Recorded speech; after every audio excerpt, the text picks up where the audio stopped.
अच्छा सुनो, सब्सक्राइब करने के बाद ना घंटी बजा देना।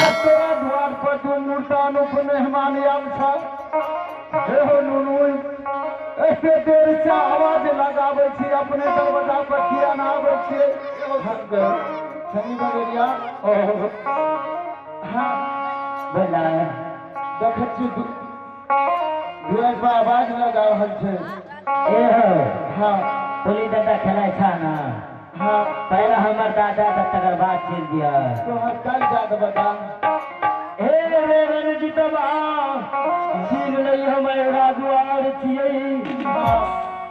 आरे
160 वर्ष तोहर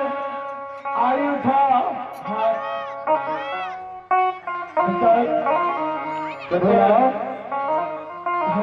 बाबू के चरण पखाने संत भगवान के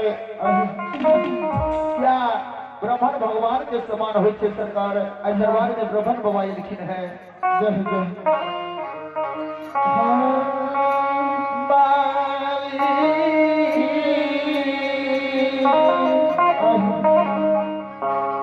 गुरु के चरण के पखारे छतीन चरना अमृत ले छतीन भगवान